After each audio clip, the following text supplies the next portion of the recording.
Coba deh bayangin, gimana caranya sebuah kekaisaran zaman dulu bisa ngurusin wilayah yang luasnya dari Spanyol sampai ke India. Nah, hari ini kita bakal bongkar tuntas cetak biru kekhalifahan Umayyah, sebuah sistem super jenius yang bikin semua itu jadi mungkin.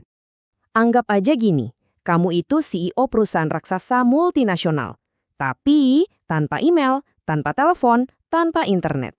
Nah, itulah tantangan yang dihadapi Bani Umayyah. Mereka harus satuin puluhan budaya dan bahasa di bawah satu atap, tanpa teknologi modern sama sekali. Jadi, gimana caranya mereka ngelakuin itu? Yuk, kita cari tahu bareng-bareng. Oke, kita akan bedah cetak biru ini lewat 3 pilar utamanya. Pertama, fondasi spiritual dan intelektualnya. Kedua, ledakan budaya dan sains yang berhasil mereka ciptakan. Dan yang terakhir, kita bakal intip gimana canggihnya roda pemerintahan mereka berputar. Langsung aja kita mulai ya. Setiap bangunan yang megah itu kan pasti dimulai dari fondasi yang kokoh. Nah, buat Bani Umayyah fondasinya itu bukan batu atau beton, tapi pengetahuan. Mereka sadar banget, buat nyatuin jutaan orang yang beda-beda, mereka harus nyatuin dulu cara berpikir dan keyakinannya. Kebayang nggak sih, kalau dalam satu kekaisaran, setiap orang baca kitab sucinya dengan cara yang beda-beda? Wah, bisa kacau balau kan? Makanya, Bani Umayyah menstandarisasi cara membaca Al-Quran. Mereka juga bikin aturan baku buat tata bahasa Arab, yang dijadiin semacam bahasa resmi buat administrasi kekaisaran.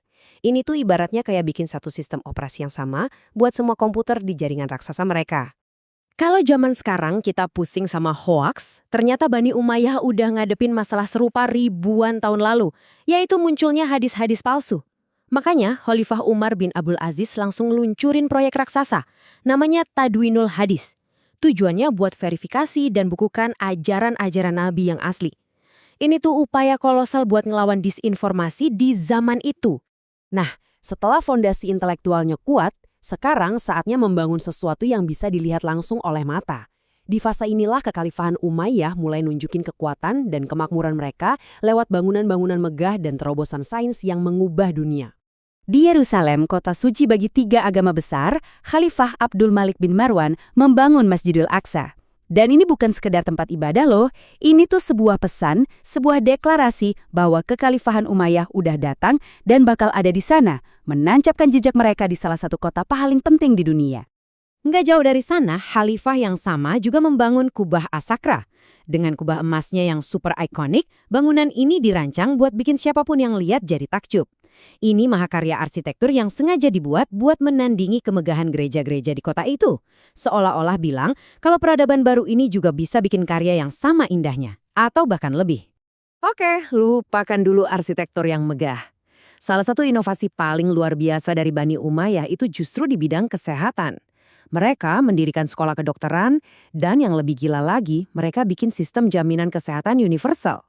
Penderita penyakit kronis kayak kusta itu nggak cuma dirawat, tapi juga dikasih tunjangan sama negara. Ini tuh konsep BPJS Kesehatan, tapi 1000 tahun sebelum BPJS beneran ada. Keren banget kan? Oke, kita udah lihat fondasi dan tampilan luarnya. Sekarang, waktunya kita buka kap mesin dari Kekaisaran Umayyah. Gimana sih cara mereka ngelola pajak, surat menyurat, dan tentara di wilayah yang segitu luasnya? Inilah sistem operasi di balik salah satu kekaisaran terbesar dalam sejarah. Seorang khalifah kan gak mungkin ngurusin semuanya sendirian ya. Makanya mereka menciptakan posisi Al-Wazir, yang perannya tuh mirip banget sama Perdana Menteri zaman sekarang.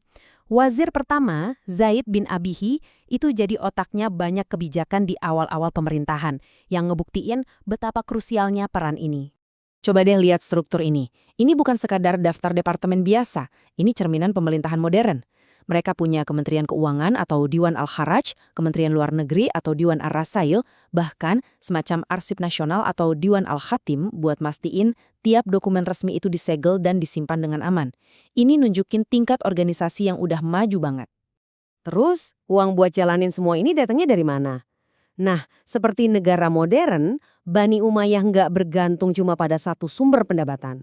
Mereka punya pajak tanah, pajak buat warga non-muslim, zakat, sampai bea cukai dari perdagangan internasional. Diversifikasi ini bikin ekonomi mereka jadi tangguh banget dan bisa mendanai proyek-proyek ambisius serta militer yang kuat. Kekuatan sebuah kekaisaran itu seringkali diukur dari militernya. Bani Umayyah juga gitu, mereka ninggalin taktik perang gurun yang simpel dan mengadopsi formasi 5 lapis yang terinspirasi dari Romawi dan Persia. Ini tuh mesin perang yang super terorganisir. Yuk kita bedah satu persatu. Farnasinya dimulai dengan Al-Muqaddimah di paling depan. Mereka ini ujung tombak yang tugasnya buat nembus pertahanan musuh. Terus di sisi kanan ada Al-Maimanah yang gerakannya fleksibel buat ngelindungin sisi formasi dan ngepung lawan. Di jantung pertempuran ada Qalbul Jaishi. Ini pasukan inti yang paling dilindungi, biasanya komandan ada di sini buat ngendaliin jalannya perang. Di seberangnya, ada Al-Maisarah yang nyeimbangin formasi di sayap kiri. Fungsinya sama pentingnya. Dan yang nggak kalah penting, ada Sakahal Jaishi di barisan belakang. Mereka bukan cuma pasukan cadangan, tapi juga jalur logistik yang mastiin mesin perang ini tetap jalan. Sistem yang lengkap dan mematikan.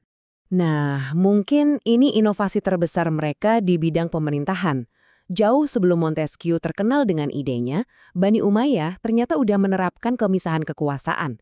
Hakim itu nggak tunduk sama gubernur. Mereka punya pengadilan buat kasus besar, pengadilan buat sengketa di pasar, dan bahkan Mahkamah Agung buat banding.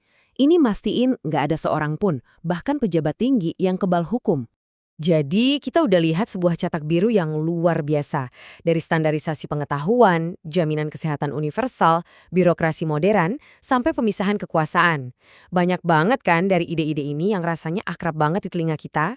Sekarang coba deh pikirin, pas kamu lihat sistem pemerintahan di negaramu, dari Perdana Menteri sampai pengadilan, berapa banyak sih dari struktur kuno ini yang sebenarnya masih hidup dan bekerja di sekitar kita hari ini?